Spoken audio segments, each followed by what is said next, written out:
देखिए हार के बाद ममता बनर्जी का इस्तीफा देने से साफ इनकार यहाँ पर हो गया है, जहाँ पर ममता कहती है कि मेरे इस्तीफे का सवाल ही नहीं उठता, मैं इस्तीफा नहीं दूंगी, मैं हारी नहीं हूँ, मुझे हराया गया है, राजभवन जाने का कोई प्लान नहीं है। अब देखिए कई सवाल जवाब यहाँ पर उनसे हुए और हार के बाद पहली प्रेस कॉन्फ्रेंस भी ममता बनर्जी के यहाँ पर थी, जहाँ पर सीधे सीधे पूरा कुछ ठीक रहा है। तो बीजेपी पर यहाँ पर फोड़ा और कहा कि मुझे हराया गया, मेरी 100 सीटें यहाँ पर छीन ली गई थी, बकायदा इलेक्शन कमीशन का दुरुपयोग किया गया। बीजेपी पर आरोप लगाती हुई ममता बनर्जी यहाँ पर नजर आई और सीधे सीधे उनका कहना है कि मैं इस्तीफा दूंगी ही नहीं, मेरे इस्तीफे का क्योंकि सवाल ही खड़ा नहीं होता और मैं इस्तीफा नहीं दूंगी क्योंकि मैं हारी नहीं हूँ, मुझे हराया गया और राजभवन जाने का कोई प्लान नहीं है, क्योंकि राजभवन जाकर देखिए इस्तीफा यहाँ पर देना होता है, सौंपना होता है और तभी जो मुख्यमंत्री पद है उससे वो हटेंगे। लेकिन सीधे सीधे तौर पर यहाँ पर उनको कह दिया गया है कि हम कमबैक करेंगे और मैं अपना इस्तीफा बिल्कुल देने वाली नहीं हूँ क्योंकि मैं हारी नहीं हूँ और मुझे यहाँ पर हराया गया है। और इससे पहले भी आपने यहाँ पर देखा किस तरीके से पूरे चुनाव के दौरान लगातार बीजेपी पर हमलावर थी ममता बनर्जी, लेकिन अब जिस तरीके की हार का सामना उन्होंने यहाँ पर किया, मात्र 81 सीटें उनके झोली में यहाँ पर आई हैं, उसके बाद अब अपनी हार को स्वीकार करना नहीं चाहती। और ऐसा देखिए हार के बाद पहली प्रेस कॉन्फ्रेंस भी यहाँ पर सीधे सीधे वो कह रहे हैं कि मैं इस्तीफा दूंगी नहीं क्योंकि मेरे इस्तीफे का सवाल ही खड़ा नहीं होता, ना ही मैं राजभवन जाऊंगी, ना ही वहां जाकर अपना इस्तीफा दूंगी। अरुण हमारे सहयोगी इस पर से कोलकाता से लाइव है। अरुण सीधे सीधे आपको कह दिया गया ममता बनर्जी की ओर से, सीधे इसको कहें या फिर क्या कहें कि मैं इस्तीफा दूंगी नहीं?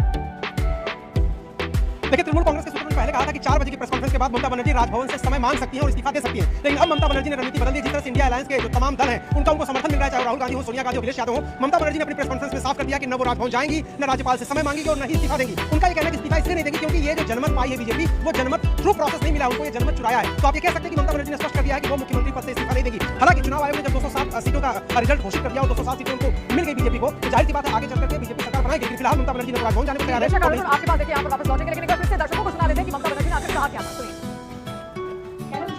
আমরা তো হারিয়ে যাব হারলে আমি শাসন দিতে দিলাম তাহলে আমি এসে সেটা করতাম এখন তো কোশ্চেন ডাজন্ট अराइज। वरुण वो ऐसे कह सकते हैं क्योंकि आपने कहा कि इससे पहले उन्होंने सबसे बात भी यहाँ पर की, सोनिया गांधी, राहुल गांधी सबके साथ बातचीत हुई, तो उस बातचीत के बाद ही ये फैसला यहाँ पर उनकी ओर से लिया गया कि मैं इस्तीफा दूंगी नहीं। अरुण आपको आवाज पहुंच रही है? अरुण तक देखिए आवाज इस वक्त जा नहीं पा रही, लेकिन हम तस्वीर आपको दिखाएंगे और सीधे सीधे आपने प्रेस कॉन्फ्रेंस भी यहाँ पर सुनी, देखिए किस तरीके से लगातार बीजेपी पर हमलावर यहाँ पर होती हुई ममता बनर्जी दिखाई दी। लेकिन अब उन्होंने जिद ये पकड़ी है कि वो अपना इस्तीफा नहीं देगी क्योंकि वो कह रहे हैं कि इस्तीफे का कोई सवाल ही नहीं होता क्योंकि वो हारी ही नहीं है, उनको हराया गया है, ये उनका कहना यहाँ पर है। फिर से आप सुनिए कि उन्होंने आखिर कहा क्या। কেন কিসের জন্য আমরা তো হারিয়ে যাব হারলে আমি শাসন দিতে দিলাম তাহলে আমি এসে সেটা করতাম এখন তো কোশ্চেন ডাজন্ট अराइज।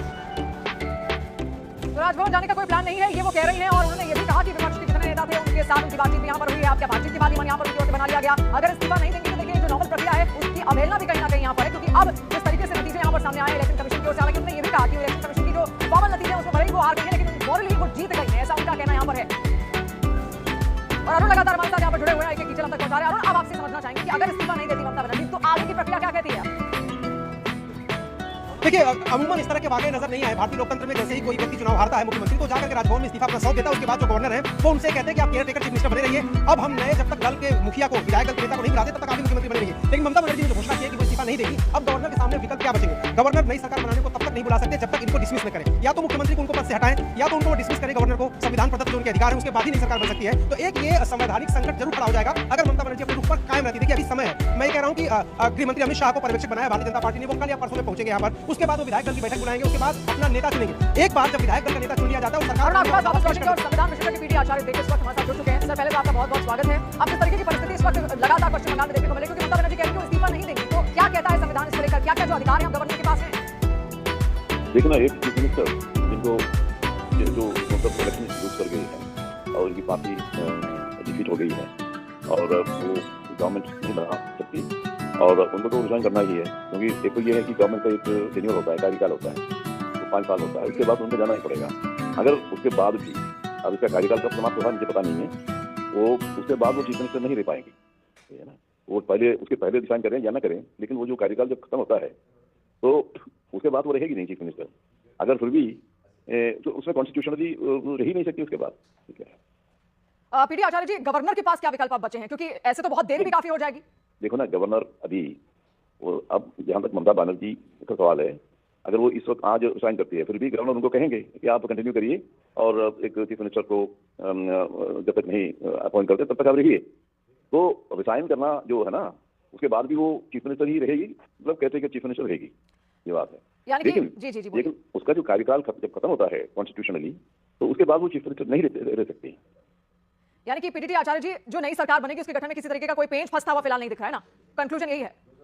नहीं, वो जब नई सरकार बनाने के लिए जब वो शुरू करेंगे, उसका प्रोसेस शुरू होगा, तब तक ये रह सकती है चीफ मिनिस्टर। ये आज रिजाइन करने की जरूरत नहीं है या काबिल करने की जरूरत नहीं है, वो तो खैर वो तो रहेगी चीफ मिनिस्टर, ऐसे कहते हैं कि चीफ मिनिस्टर वो रहेगी जब तक बीजेपी का चीफ मिनिस्टर नहीं बनता। जी बीडीडी जी, बहुत शुक्रिया, आप हमारे साथ जुड़े और सारी डिटेल्स आपने यहाँ पर साझा की। और किया घोष इस वक्त हमारे साथ जुड़ गई हैं बीजेपी से। किया जी, किस तरीके से आप देख रहे हैं हार के बाद पहली प्रेस कॉन्फ्रेंस यहाँ पर ममता बनर्जी की थी, आप वो कह रही हैं कि वो इस्तीफा ही नहीं देंगी क्योंकि वो हारी ही नहीं है। ये बेहद शर्मनाक है। ममता बनर्जी गणतंत्र का सम्मान नहीं करती है, संविधान का सम्मान नहीं करती है, और उनका जो वो हार अभी तक वो मान नहीं पा रही है। ममता बनर्जी का ईगो उनके व्यक्ति सत्ता या मुख्यमंत्रित्व से ज्यादा है। अगर वो हार मान लेती, क्योंकि वो दोबारा एक ही आदमी से उनका हार हुआ है, शुभेंदु अधिकारी जी से, ये कहीं ना कहीं जाके ममता बनर्जी वो स्वीकार नहीं कर पाती है। इसको देखकर तो मुझे याद आ रहा है कि बच्चे जब वो नर्सरी केजी में जब खेला खेलते ना, वो लूडो या कुछ, जब वो हार जाते वो बोलते नहीं ये हार नहीं मानूंगी, ये करके हम लोग बंगाली में इसको दूधे बातें कहते हैं, मतलब इनको हम लोग पता नहीं देते हैं। It's a matter of shame कि ममता बनर्जी जी वो हारने के बाद भी हार मानने के लिए तैयार नहीं है।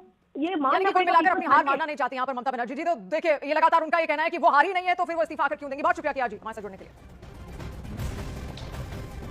क्या बोल रहे हैं? बीजेपी टीएमसी को हरा दिया तो लेंगटो के पूरा कलकत्ता घूमेंगे, लंगा होके घूमेंगे।